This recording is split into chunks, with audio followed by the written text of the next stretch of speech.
Someone like you doesn't belong in a seat worth $20,000?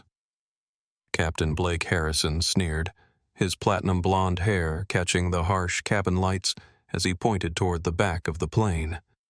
The words hung in the air like poison, cutting through the hushed reverence of the first-class cabin on Phoenix Airways. Flight 847.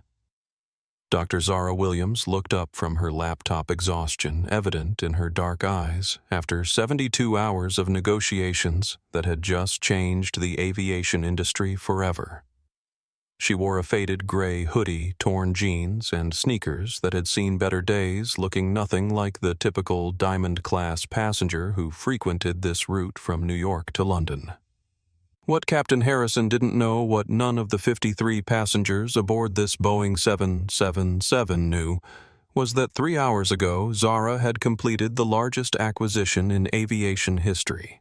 The documents were still warm from the signing, tucked away in her battered leather backpack, alongside energy bar wrappers and a well-worn copy of her father's favorite book about entrepreneurship.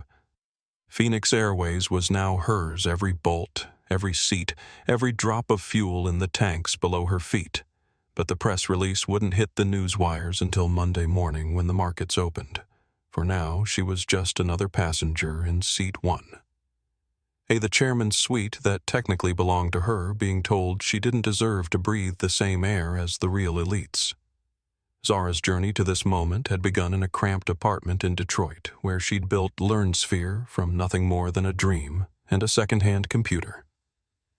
The AI-powered education platform now served 47 million students worldwide, revolutionizing how children with learning differences accessed quality education and had made her one of the youngest billionaires in tech history. Her father, Robert Williams, had been an aircraft mechanic for 30 years, before arthritis forced him into retirement, and he'd taught her 2 fundamental lessons that guided every decision she made. First, judge people by the content of their character, not the color of their skin or the clothes on their back. And second, when someone shows you who they really are, believe them the first time. Captain Harrison was showing her exactly who he was, and she was taking mental notes that would cost him everything he'd worked for over the past 25 years. Emma Collins, a 28-year-old flight attendant with perfectly styled blonde hair and a customer service smile that never quite reached her eyes, had been watching Zara with growing suspicion since boarding began.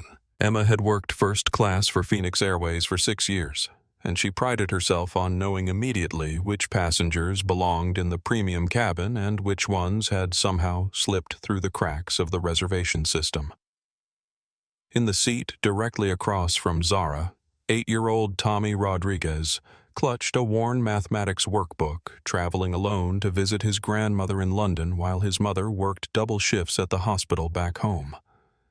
Tommy had been watching the interaction between the adults with the wide-eyed clarity that only children possess, sensing something was fundamentally wrong with how the flight attendant and captain were treating the nice lady who had smiled at him during boarding.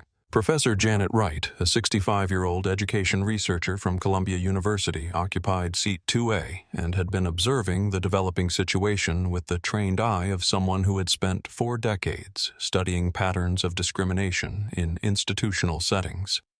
She recognized the subtle signs immediately, the way Emma's voice took on that particular tone of false concern, the way Captain Harrison's jaw tightened when he looked at Zara, the way other passengers averted their eyes rather than acknowledge what was happening right in front of them.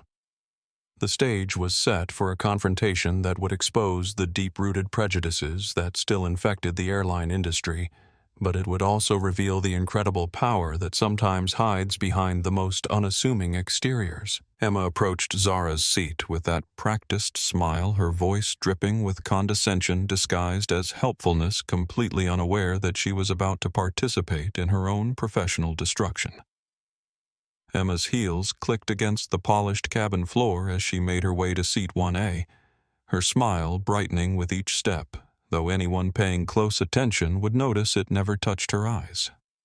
She had perfected this particular approach over years of dealing with passengers she deemed inappropriate for first class, a delicate dance of passive aggression wrapped in customer service training. "Excuse me, Miss Emma," said her voice pitched at that special frequency that sounded helpful to supervisors but felt patronizing to its target. "I just wanted to double-check your boarding pass, if you don't mind, because our system has been acting up lately, and sometimes people end up in the wrong seats through no fault of their own." Tommy Rodriguez looked up from his math problems, his 8-year-old brain immediately recognizing that something wasn't right about the way the flight attendant was talking to the nice lady, though he couldn't quite put his finger on what bothered him about it. His teacher at school, Mrs. Martinez, always said that when grown-ups used that particular tone, it usually meant they were being mean while trying to sound nice. "Why is she being mean?" Tommy whispered to himself, though loud enough for Zara to hear his innocent question cutting through the veneer of politeness and exposing the uncomfortable truth that everyone in the surrounding seats was trying to ignore. Captain Harrison had emerged from the cockpit for his customary pre-flight walk through the premium cabin, a ritual he'd performed thousands of times over his 25-year career, greeting the high-value passengers who kept Phoenix Airways profitable. He was a man who commanded respect through his uniform, his 4 gold stripes, and his reputation as one of the most skilled pilots in commercial aviation. But his skills in the cockpit had never translated into wisdom about human nature. His platinum blonde hair was perfectly styled despite the early morning hour, and his uniform was pressed to military standards, every detail calculated to project authority and competence.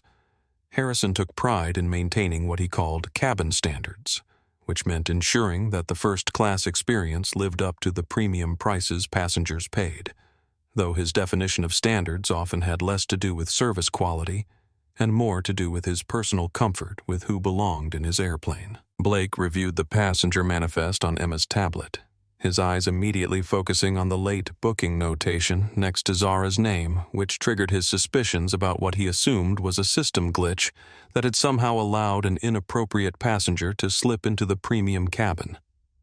He'd seen it before computer errors that automatically upgraded frequent flyers from economy, usually resulting in passengers who had no business being in first class occupying seats that should have gone to paying customers.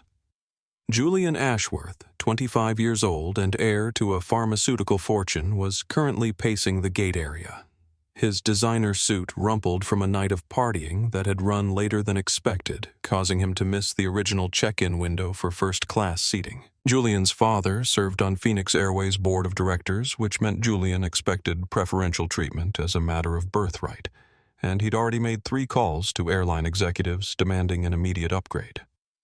Emma approached Zara again, this time with what she considered her most helpful suggestion, though the underlying message was crystal clear to anyone paying attention, and several passengers were definitely paying attention now, including Professor Wright, who had started discreetly recording the interaction on her phone. "I was just thinking," Emma continued, her voice maintaining that same false sweetness, "that you might be more comfortable in our main cabin where there's more interaction with families and children, and the atmosphere might be more suitable for someone traveling in more casual attire, because first class can sometimes feel a bit formal for passengers who prefer a more relaxed environment." Tommy Rodriguez watched the entire exchange with the moral clarity that only children possess, recognizing immediately that the flight attendant was trying to make the nice lady leave her seat for no good reason, and his sense of fairness, not yet corrupted by adult rationalizations and social conditioning, wouldn't let him stay silent in the face of such obvious wrongness. Zara calmly refused Emma's suggestion, her voice steady and professional despite the growing tension, while Tommy nodded approvingly from across the aisle, having been taught by his mother that people should always stand up for themselves when others try to treat them unfairly, even when those others are adults in positions of authority. Captain Harrison's intervention escalated the situation from subtle discrimination to overt prejudice. His demand for additional document verification despite Zara's valid boarding pass crossing the line from customer service into harassment, while Professor Wright continued documenting everything, recognizing this as a textbook case of the institutional bias she'd been studying for decades. Michael Park, a 40-something business consultant in Seat 1C, began discreetly filming the confrontation on his phone, his instincts as a frequent traveler telling him that this situation was about to spiral out of control in a way that would make national news, especially given the viral potential of discrimination caught on camera in today's social media landscape. The tension in the cabin reached a tipping point when Captain Harrison's prejudice finally found its voice. His statement that people like you don't understand. First-class expectations serving as the kind of explicit bias that would later be quoted in news articles and legal documents, sealing his professional fate with 7 words that revealed the true content of his character. Captain Harrison's hand moved to his radio with the practiced authority of someone who had never been challenged in his own domain, his voice carrying the weight of 25 years of unquestioned command as he called airport security, with a report that would soon be dissected by lawyers, journalists, and human resources professionals across the aviation industry. Security to Gate 23. We have a disruptive passenger situation in first class that requires immediate assistance. Harrison spoke into his radio, his words carefully chosen to create a paper trail that would justify what he was about to do, though he had no idea that everything he said was being recorded by multiple passengers who recognized injustice when they saw it unfolding in real time. Tommy Rodriguez stood up from his seat despite the disapproving looks from nearby adults, his 8-year-old sense of justice overriding any concern about breaking airplane rules or disturbing the grown-ups who seemed perfectly willing to watch someone be treated unfairly without saying a word to help her. "That's not fair," Tommy called out, his young voice carrying across the first-class cabin with the kind of moral authority that cuts through adult rationalizations and exposes the simple truth that everyone was trying to avoid. She was just sitting there. She wasn't doing anything wrong. Why are you being so mean to her? The child's innocent outrage served as a mirror for every adult in the cabin, forcing them to confront their own complicity in what was happening, their silence in the face of obvious discrimination, their willingness to look away rather than stand up for what was right, and several passengers shifted uncomfortably in their seats as Tommy's words hit home. Zara reached for her phone with deliberate calm, her fingers moving across the screen as she composed a text message that would set in motion a chain of events that Captain Harrison could never imagine her legal team having prepared for exactly this kind of situation during the acquisition negotiations. "Initiate Protocol Alpha," she typed to her chief legal officer, David Chen, adding, "Track Phoenix Airways Flight 847. Document everything but do not intervene yet." Let this play out completely, because Zara understood that sometimes the best way to expose institutional problems was to allow them to reach their natural conclusion while building an ironclad case for reform. Airport security arrived within minutes. 2 officers who looked genuinely uncomfortable with the situation they'd been called to handle, their body language suggesting they'd seen enough of these incidents to recognize when cabin crew were overreacting. But department policy required them to follow crew instructions first and investigate later. Captain Harrison performed for his first-class audience, his voice projecting the kind of authority that had made him a legend in his own mind, completely unaware that his performance was being broadcast live on social media by Professor Wright, who had switched from recording to streaming as she recognized the historical significance of what was happening. "Ladies and gentlemen," Harrison announced, his chest puffed out with the kind of pride that comes before a spectacular fall. "Phoenix Airways maintains the highest standards of service and safety, which means we cannot allow disruptions to compromise the premium experience our valued customers expect and deserve." Zara made the calculated decision to accept escort to economy class, recognizing that her temporary humiliation would serve a greater purpose in the long run, her strategic mind already planning the complete dismantling of the culture that had created Captain Harrison and enabled his behavior for more than 2 decades. Tommy waved sadly as Zara was escorted toward the back of the plane, his small hand pressed against the window as he watched her walk away, his 8-year-old heart breaking for the nice lady who had done nothing wrong but was being punished anyway, while the adults around him did nothing to help. Julian Ashworth boarded the aircraft with the swagger of someone who had never been denied anything in his 25 years of privilege, immediately taking possession of Zara's vacated seat, while making loud comments about finally getting the kind of service my family expects, and demanding champagne before the plane had even pushed back from the gate. The passengers in economy class witnessed Zara's walk of shame with a mixture of sympathy and outrage, many of them recognizing the injustice of what had happened, but feeling powerless to do anything about it. While Harold Patterson, a 72-year-old widower traveling to visit his son in London, made room for her in the middle seat he'd been hoping to keep empty. Captain Harrison returned to the cockpit with the satisfaction of someone who believed he'd handled a difficult situation perfectly, completely unaware that he had just planted the seeds of his own destruction and triggered a series of events that would transform the airline industry's approach to discrimination and customer service forever.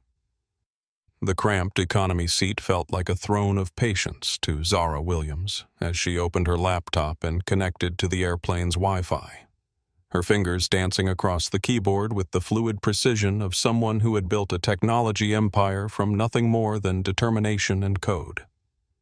The $25 internet fee was a small irony that would be corrected soon enough, along with many other policies that prioritized profit over basic human dignity. She logged into Phoenix Airways' internal systems using the administrative access codes that had been transferred to her during the acquisition closing just hours earlier, her security clearance now higher than Captain Harrison's, though he remained blissfully unaware that the woman he'd humiliated in first class could access every aspect of his employment record with a few keystrokes. Blake Harrison's personnel file painted the picture of a man who had built his career on technical competence while leaving a trail of interpersonal destruction in his wake. 25 years of flying experience marred by 6 formal complaints about his treatment of crew members and passengers, each one carefully buried by union representatives who prioritized protecting their membership over addressing legitimate concerns about discrimination and abuse of authority. The complaints followed a disturbing pattern that corporate human resources had chosen to ignore: incidents involving female crew members, minority passengers, and anyone else Harrison perceived as challenging his authority or failing to show him the deference he believed his position deserved, with victims too often choosing silence over the career damage that might result from speaking truth to power.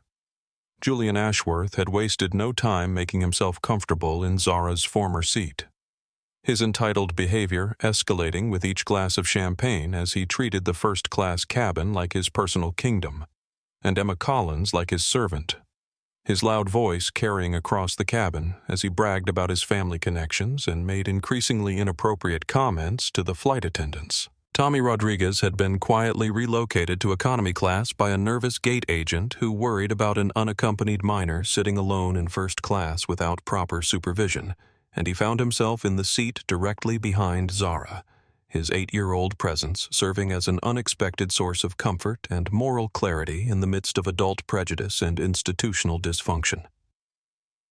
"Are you sad?"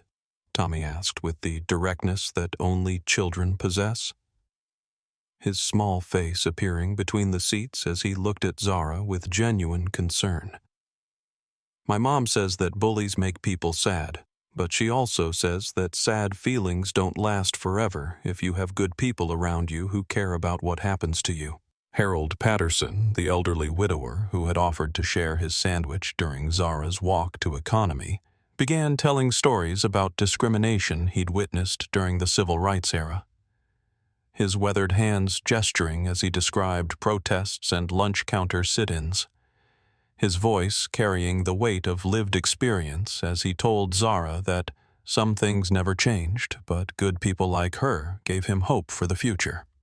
Professor Wright had followed Zara to economy class, claiming she needed to stretch her legs, but actually wanting to continue documenting the situation and offering her support as both a witness and an ally, her academic mind recognizing this incident as a perfect case study for her ongoing research into institutional bias and the ways that prejudice operated in corporate environments. Zara's documentation process was methodical and thorough, her business mind cataloging every policy violation, Every breach of customer service standards, every moment when crew members chose to enable discrimination rather than stand up for what was right, building a comprehensive record that would serve as the foundation for the complete cultural transformation she was already planning. The irony wasn't lost on her that she was sitting in economy class aboard an airline she now owned, surrounded by the passengers who actually kept the company profitable through their loyalty and repeat business, while the first-class cabin was occupied by entitled passengers whose behavior would never be tolerated in any other business context.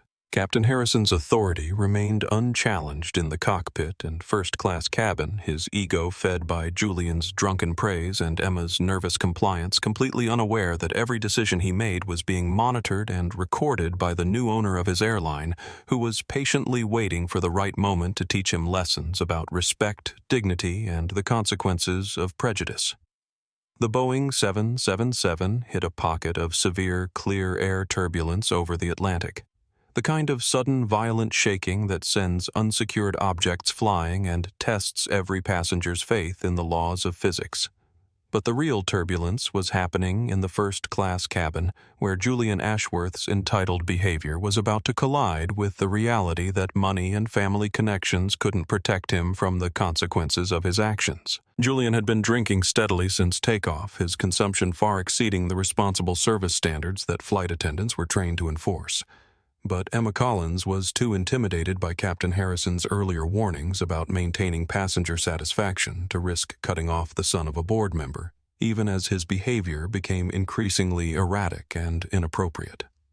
The turbulence hit just as Julian was reaching for another glass of wine, his coordination already compromised by alcohol, and the sudden drop caused him to spill the deep red liquid across the pristine white leather of the first-class seats, while simultaneously grabbing Emma's wrist in a grip tight enough to leave bruises, his panic reaction crossing the line from rudeness into assault. Emma's scream cut through the drone of the jet engines like a knife, a sound of genuine fear and pain that carried all the way to economy class, where Tommy Rodriguez immediately recognized it as the kind of cry that meant someone was really hurt.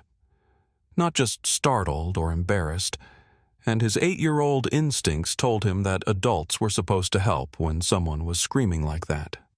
Julian's reaction to spilling wine on himself was to blame Emma for not warning him about the turbulence, his alcohol-impaired logic leading him to believe that the flight attendant should have somehow predicted the unpredictable weather phenomenon, and his grip on her wrist tightened as he berated her for what he perceived as negligence in her duties. Captain Harrison emerged from the cockpit in response to the commotion, but instead of immediately protecting his crew member from an obviously intoxicated and aggressive passenger, he positioned himself between Julian and Emma in a way that prioritized the comfort of his VIP passenger over the safety of his employee, his body language making it clear where his loyalties lay. Tommy Rodriguez didn't wait for adult permission or worry about breaking airplane rules as he unbuckled his seatbelt and ran toward the first-class cabin, his 8-year-old legs carrying him past startled passengers and concerned flight attendants, his moral compass pointing him toward someone who needed help, regardless of the social barriers that kept adults from acting on their consciences. "Why won't you help her?"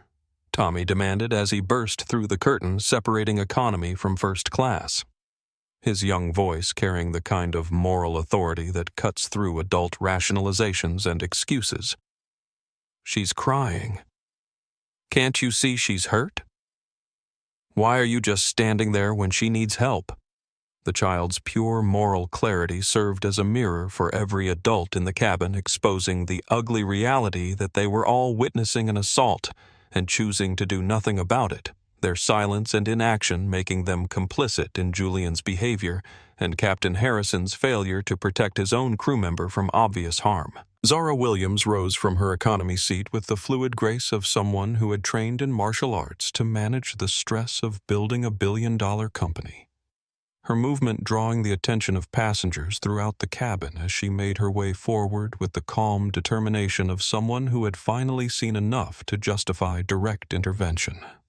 Professor Wright immediately began live streaming the confrontation on her social media accounts. her academic background giving her the presence of mind to document what she recognized as a pivotal moment in the ongoing struggle for dignity and justice in corporate America, her narration providing context for the thousands of viewers who began watching in real time. Michael Park's phone captured every detail as Zara positioned herself between Julian and Emma, her Krav Maga training evident in her stance and her calm demeanor, while Julian's alcohol-impaired brain processed the reality that the woman from economy class was somehow challenging his authority in first class, his entitled worldview unable to comprehend such a direct threat to his perceived superiority. Captain Harrison lost complete control of the situation as he realized that his carefully maintained hierarchy was collapsing around him, his voice rising to levels that violated every principle of professional aviation communication as he threatened to divert the plane to the nearest airport, his ego unable to accept that his authority was being questioned by people he considered beneath his notice. The moment of truth arrived like lightning splitting the darkness as Zara Williams reached into her hoodie pocket, her movements deliberate and calm despite Captain Harrison's increasingly hysterical demands that she get on her knees and submit to what he believed was his absolute authority at 37,000 feet above the Atlantic Ocean. "Drop whatever you're reaching for." Harrison screamed, his 25 years of aviation experience failing him completely as his prejudice and panic overtook his professional training, his hand moving toward the restraint kit, while his voice carried the kind of hysteria that would later be analyzed by aviation psychologists as a textbook case of authority figure meltdown. The small black leather wallet Zara produced looked unremarkable to most observers. Just another piece of everyday carry gear that any business traveler might possess, but the titanium card inside bore the Phoenix Airways logo embossed in gold alongside holographic security features that marked it as one of only 3 ownership identification cards in existence. "I'm not dropping anything," Captain Harrison Zara said, her voice carrying the quiet authority of someone who had just decided to end a charade that had gone on far too long. "My name is Dr. Zara Williams. I am the CEO of Rose Capital Management, and exactly 72 hours ago I completed the acquisition of Phoenix Airways." The silence that followed her words was so complete that the only sounds in the cabin were the steady drone of the jet engines and the faint whistle of wind over the fuselage. Every passenger and crew member processing the impossibility of what they had just heard, their brains struggling to reconcile the woman in the torn jeans and faded hoodie with the revelation that she owned the aircraft they were flying in.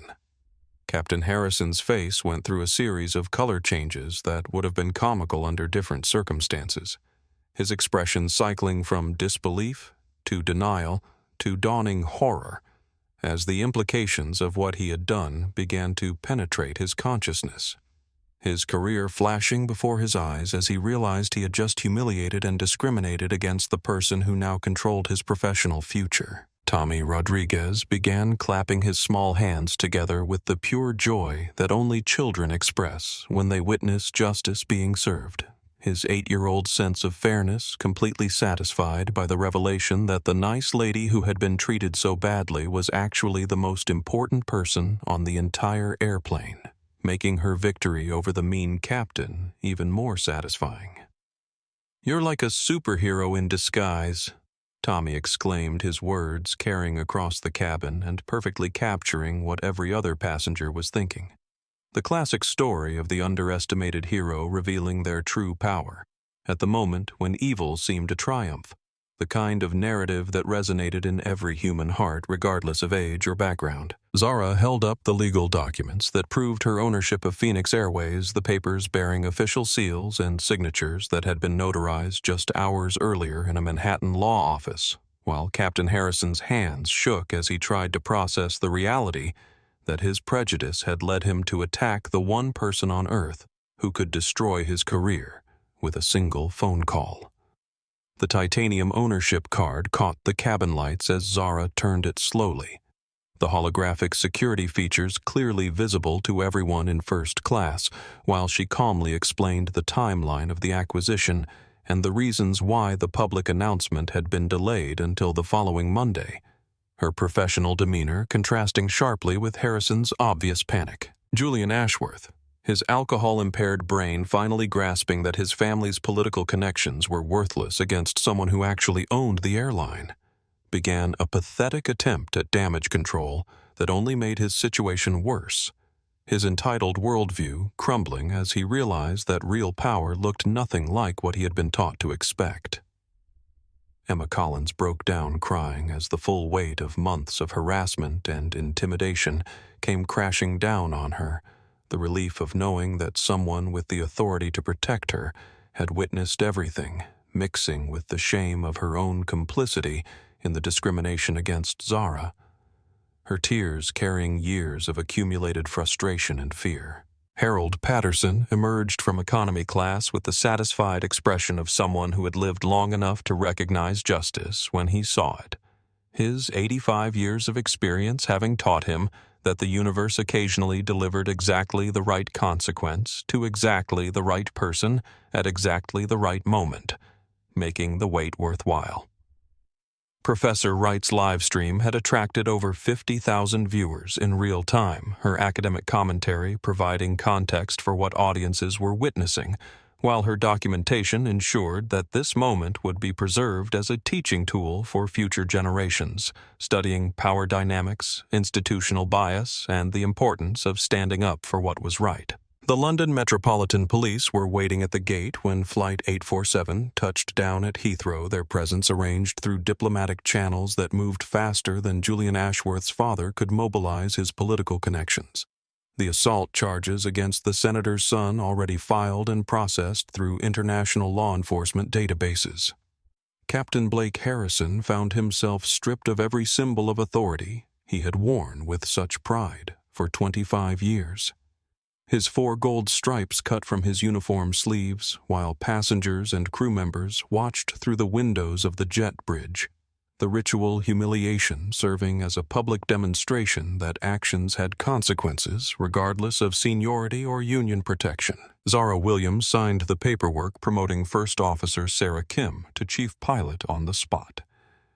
Her decision based on Sarah's calm handling of the aircraft during the crisis and her obvious respect for both crew members and passengers' qualities that had been notably absent in the previous chain of command.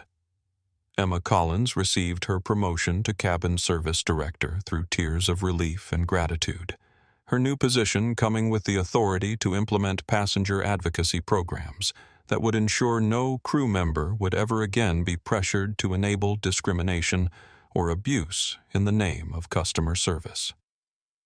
Tommy Rodriguez got his promised tour of the cockpit with the new chief pilot, his 8-year-old questions about aviation mixing with observations about fairness and justice that left the adults around him amazed by his wisdom, his presence serving as a reminder that moral clarity often came from the most unexpected sources. Harold Patterson's lifetime first-class travel pass was presented to him in a brief ceremony at the gate, his kindness during Zara's moment of humiliation earning him a reward that would let him see his grandchildren around the world whenever he wanted his story becoming legendary among Phoenix Airways crew members, as an example of how small acts of decency could lead to life-changing recognition.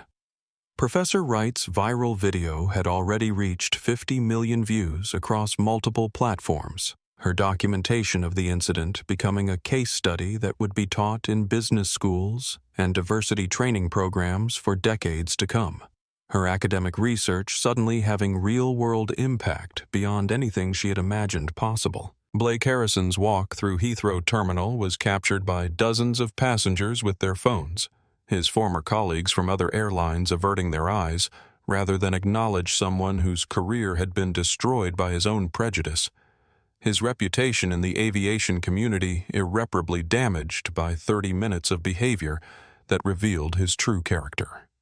The press conference Zara held in the airport's executive lounge was broadcast live around the world, her calm explanation of what had happened serving as both an indictment of institutional bias and a promise that Phoenix Airways would become a model for respectful treatment of all passengers, regardless of their appearance or background. Julian Ashworth's arrest photos were released to the media within hours. His father's resignation from the Transportation Committee following shortly afterward, as the political damage from his son's behavior became impossible to contain, the family's influence crumbling in the face of video evidence that couldn't be denied or explained away. The stock market's initial reaction to the leadership change at Phoenix Airways was negative. Investors worried about instability and uncertain direction. But Zara's detailed reform plans and commitment to operational excellence quickly turned sentiment positive as analysts recognized the long-term value of building a truly inclusive corporate culture. Michael Park's behind-the-scenes footage became the foundation for a documentary about discrimination in the airline industry. His decision to keep filming during the most uncomfortable moments, providing evidence that would be used in multiple legal proceedings and policy discussions at the federal level. Blake Harrison's wrongful termination lawsuit was filed within a week of his suspension. His legal team confident that union protections and his spotless technical flying record would provide adequate defense against what they characterized as an overreaction to a minor customer service dispute. Their strategy based on the assumption that corporate executives always chose settlement over public controversy. Zara Williams' legal response came in the form of a comprehensive investigation that uncovered a pattern of discriminatory behavior, spanning more than a decade. Her team of employment attorneys working with data analysts to comb through thousands of crew assignments, passenger complaints, and incident reports that painted a devastating picture of institutional bias disguised as operational efficiency. Attorney Michelle Roberts, who specialized in civil rights cases against major corporations, presented evidence that Blake Harrison had systematically requested crew members who shared his demographic profile while avoiding assignments with minority staff. His scheduling preferences revealing a clear pattern of discriminatory behavior that had been enabled by supervisors who prioritized avoiding conflict over addressing bias. The testimonies from flight attendants who had worked under Harrison's command read like a catalog of workplace harassment and intimidation stories of crew members who had been berated for showing kindness to minority passengers, criticized for failing to enforce unwritten rules about who belonged in premium cabins, and punished through poor scheduling when they refused to participate in discriminatory practices. Tommy Rodriguez's drawing arrived at Zara's office through his mother, who had seen the viral videos and wanted her son to express his gratitude to the woman who had stood up for what was right. The 8-year-old's artwork depicting an airplane with the words, "Thank you for being brave," like my hero, written in careful block letters that brought tears to the eyes of hardened corporate executives. Blake Harrison's attorney abandoned the case when video evidence from multiple passenger phones made it impossible to deny what had happened, the clear documentation of discriminatory language and behavior creating liability that extended far beyond wrongful termination into potential criminal charges for violating federal civil rights laws. Senator Ashworth's public disavowal of his son was a calculated political move designed to minimize damage to his own career. But the Transportation Committee chairman's resignation became inevitable as investigative journalists uncovered his role in blocking airline safety reforms that might have prevented incidents like the one that destroyed his family's reputation. Phoenix Airways' stock price experienced dramatic volatility as investors struggled to assess the impact of the leadership change. But Zara's detailed briefings with financial analysts and institutional investors eventually convinced the market that cultural reform would lead to improved operational performance and reduced legal liability in the long run. Blake Harrison's loss of his pilot's license was the final blow to a career that had been built on technical competence, undermined by personal prejudice. The Federal Aviation Administration's investigation concluding that his behavior constituted a threat to aviation safety that warranted permanent revocation of his flying privileges. The media narrative that emerged from the incident positioned it as a David versus Goliath story with a modern twist. The image of the hoodie-wearing billionaire taking down institutional discrimination resonating with audiences around the world who had their own experiences with prejudice and bias in corporate settings. The transformation of Phoenix Airways began with a comprehensive review of every policy and procedure that touched on passenger interaction. Zara Williams, working with diversity consultants and child psychologists to develop training programs that would fundamentally alter how crew members understood their responsibilities to treat all passengers with dignity and respect. Dr. Angela Foster, a child psychologist who specialized in moral development, designed a revolutionary training program built around Tommy Rodriguez's simple question about fairness, the curriculum requiring all employees to consider whether their actions would seem reasonable to a child who hadn't yet learned to rationalize discrimination and bias. See through a child's eyes became more than just a corporate motto for Phoenix Airways. It became the foundation of a cultural transformation that required every employee to examine their assumptions about passengers and colleagues, challenging them to recognize that true professionalism meant serving everyone with the same level of respect and attention. The salary increases for flight attendants and ground crew were funded through reductions in executive compensation and the elimination of middle management positions that had served primarily to insulate senior leadership from the realities of customer service, the restructuring sending a clear message about the company's new priorities. Blake Harrison's fall from commercial aviation to airport shuttle driver represented the complete collapse of a career built on technical skill, undermined by personal prejudice, his former colleagues at other airlines avoiding eye contact when they encountered him in employee parking lots. His reputation in the industry permanently destroyed by 30 minutes of documented discrimination. The shuttle bus route he drove connected remote employee parking to the main terminals, his passengers often including flight crews who recognized him but chose not to acknowledge someone whose behavior had become a cautionary tale throughout the aviation industry.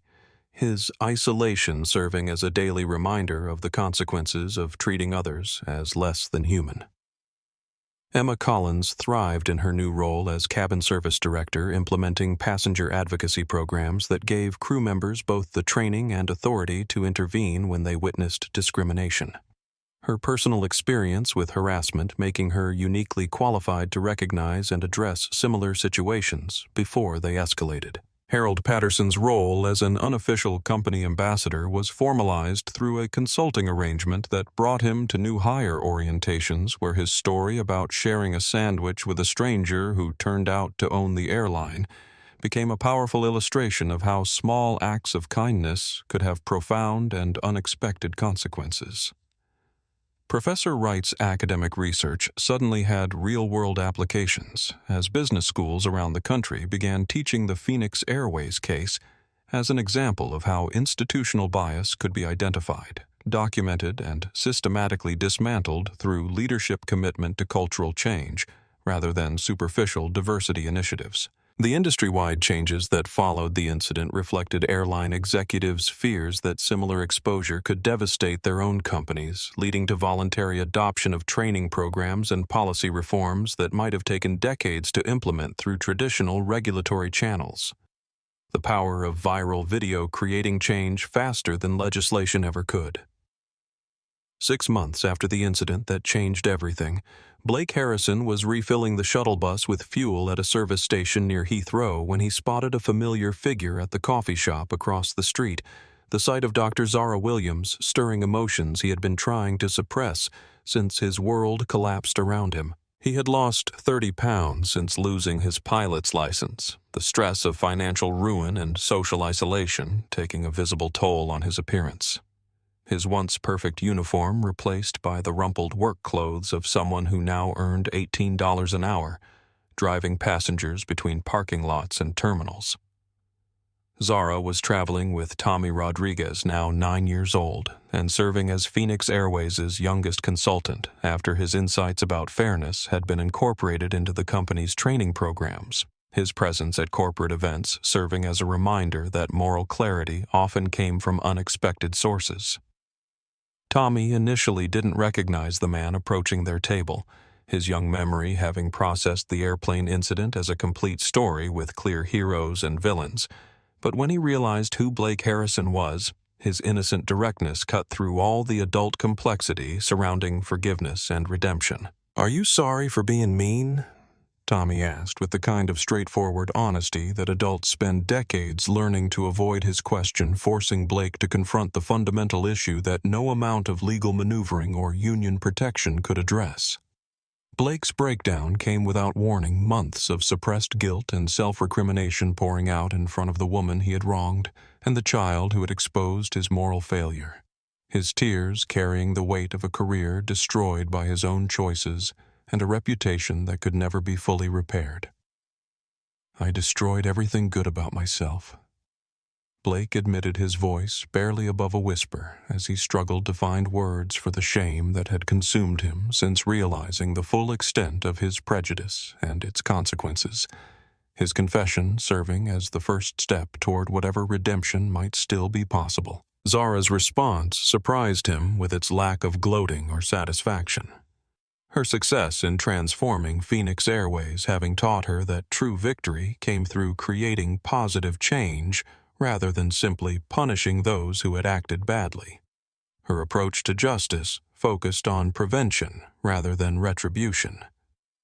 Tommy's suggestion that Blake might still learn to be nice carried the kind of hope that only children possess, his belief in the possibility of change, reflecting an optimism that hadn't yet been corrupted by adult cynicism about human nature and the difficulty of personal transformation. The conversation ended with Blake enrolling in diversity training and beginning volunteer work with a homeless shelter. His path toward redemption, uncertain but genuine, his recognition that he needed to become a fundamentally different person if he wanted to contribute something positive to the world around him. 1 year after the incident that transformed Phoenix Airways, the company's annual awards ceremony took place in a London hotel ballroom filled with employees, customers, and industry representatives who had come to witness what had become known as the gold standard for corporate cultural change. Tommy Rodriguez, now 10 years old, and the company's youngest consultant, took the podium with the confidence of someone who had learned that age didn't matter when you had something important to say. His speech about fairness and respect, drawing a standing ovation from an audience that included aviation executives from around the world. When grown-ups forget how to be fair, kids have to remind them. Tommy said, his words carrying the moral authority that had made him famous. But the best part is when the grown-ups remember how to be nice again and start treating everyone like they matter, because that's when the world gets better for everybody. Blake Harrison sat in the back of the ballroom as a guest of the homeless shelter, where he now worked as a volunteer coordinator, his presence at the ceremony representing both his ongoing journey toward redemption and Zara's belief that people could change if they were willing to do the difficult work of examining their prejudices. His approach to Zara during the reception required courage that his former pilot persona had never possessed, his recognition that she had chosen not to destroy him completely. Despite having every right to do so, his gratitude mixed with the knowledge that he could never fully undo the damage his prejudice had caused. "Thank you for not destroying me completely," Blake said, his words carrying the weight of someone who had lost everything and slowly begun rebuilding his life on a foundation of service to others rather than the exercise of power over them. Zara's response reflected the wisdom she had gained through transforming not just her company, but her understanding of justice itself. Her recognition that true victory came through creating positive change rather than simply punishing those who had acted badly. Her approach to leadership focused on preventing future harm rather than perpetuating cycles of retribution. Tommy's excitement at seeing Blake again was infectious, his 9-year-old memory having processed the man's transformation from mean captain to someone who helped homeless people, his ability to see the good in people, serving as a model for the kind of leadership that could heal rather than divide. Blake knelt to Tommy's level for their conversation, his body language reflecting the humility he had learned through losing everything he thought mattered. His recognition that sometimes people needed to fall completely before they could learn how to stand up properly. his words carrying the authenticity that came from genuine remorse and changed behavior. Emma Collins's presentation of a service award to Harold Patterson brought tears to the eyes of everyone who understood the symbolism: the flight attendant who had been promoted after standing up to harassment, honoring the elderly passenger whose kindness had provided comfort during a moment of injustice, their connection representing the best of human nature. Professor Wright's research had led to federal aviation policy changes that required all airlines to implement bias training and passenger advocacy programs. Her documentation of one incident having catalyzed industry-wide reforms that would protect millions of future travelers from discrimination, her academic work having achieved the kind of real-world impact that most researchers only dreamed about. The circle was complete as the ceremony ended with recognition that justice had been served not through punishment alone, but through transformation, lessons learned, and healing that had begun with a child's simple question about fairness and grown into a movement that was changing corporate culture across multiple industries. Phoenix Airways became the gold standard for inclusive corporate culture in the years following Zara Williams' transformation of the company. Her approach to addressing discrimination through comprehensive cultural change rather than superficial diversity initiatives, serving as a model that was studied and replicated by organizations around the world. Tommy Rodriguez's fairness test was adopted not just throughout the airline industry, but across corporate America. His simple question about whether children would consider an action fair becoming a standard part of decision-making processes in companies that wanted to ensure their policies reflected basic human decency rather than institutional bias. The training programs developed in partnership with Dr. Angela Foster revolutionized how employees in customer-facing roles understood their responsibilities. The curriculum based on seeing interactions through a child's eyes, helping thousands of workers recognize and address their unconscious biases before those prejudices could harm customers or colleagues. Blake Harrison's story became a cautionary tale told in pilot training programs and leadership seminars. His fall from respected captain to minimum wage shuttle driver, serving as a powerful reminder that technical competence could never compensate for failures of character. His journey toward redemption offering hope that people could change if they were willing to do the difficult work of confronting their prejudices. Emma Collins's rise from intimidated flight attendant to cabin service director demonstrated how protecting employees from harassment and discrimination actually improved customer service. Her passenger advocacy programs, preventing hundreds of incidents that might have escalated into viral social media disasters. Her success proving that doing the right thing was also good business. Harold Patterson lived to see his 89th birthday, spending his final years traveling the world on his lifetime first-class pass and telling his story to grandchildren who grew up understanding that small acts of kindness could have profound and unexpected consequences. His legacy serving as a reminder that ordinary people could make extraordinary differences in the lives of strangers. Professor Wright's documentary about the incident won multiple awards and was viewed by over 200 million people globally, her academic research having achieved the kind of cultural impact that transformed not just corporate policies, but public understanding of how discrimination operated in seemingly neutral institutional settings. The ripple effects extended far beyond aviation as Tommy's rule became a workplace standard across industries, business schools, teaching the Phoenix Airways case as an example of how moral leadership could transform organizational culture. The story resonating with audiences who recognized that true authority came from serving others rather than exercising power over them. Blake Harrison's volunteer work with homeless individuals eventually led to his employment as a diversity trainer. His personal experience with losing everything due to prejudice, giving him unique credibility when teaching others about the real-world consequences of discrimination.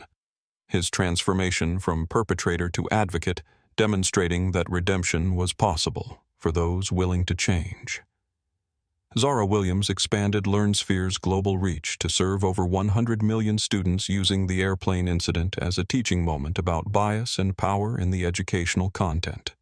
Her platform helping children around the world develop the kind of moral reasoning that Tommy had displayed naturally, her success proving that business leaders could create positive change while building profitable enterprises. The lasting lesson of Flight 847 was that power hidden in unexpected places could challenge institutional discrimination, that moral clarity often came from children who hadn't yet learned to rationalize unfairness, and that true justice involved creating systems that prevented harm rather than simply punishing those who caused it. The story serving as inspiration for anyone who had ever felt powerless in the face of prejudice. Years later, when Tommy Rodriguez boarded his first solo flight as a teenage student pilot, the flight attendant who recognized his name from the viral story that had changed aviation forever smiled and said, "You're the boy who stood up for fairness." Tommy's response carried the wisdom he had gained from watching adults learn to be better. My friend Zara taught me that heroes aren't the strongest people. They're the ones who stand up when something's wrong, no matter how small they are. As his plane took off into the sky, climbing toward 37,000 feet, where discrimination had once flourished in first-class cabins, Tommy looked out the window at the thousands of flights crisscrossing the globe, below each one now operating under policies influenced by his simple question about fairness, his legacy living on in every interaction where crew members thought twice before judging passengers, where Tommy's rule quietly made aviation more humane, one conversation at a time. The transformation that began with a child's innocent outrage at witnessing injustice had grown into something larger than anyone could have imagined, proving that sometimes the most powerful force for change was the moral clarity of someone young enough to still believe that fairness should be the default setting for human interaction, and that real heroes were the people who refused to stay silent when they saw someone being treated as less than human, regardless of the personal cost of speaking up. If this story of justice and transformation moved you, please hit that like button to help our channel reach more people who need to hear these messages of hope and change. Have you ever witnessed discrimination and wondered whether you should speak up? Share your thoughts in the comments below about how ordinary people can make a difference when they choose courage over comfort. Don't forget to subscribe and ring the notification bell so you never miss these powerful stories of real-life drama and the triumph of human dignity over prejudice, because together we can build a world where fairness isn't just a child's dream, but an adult reality.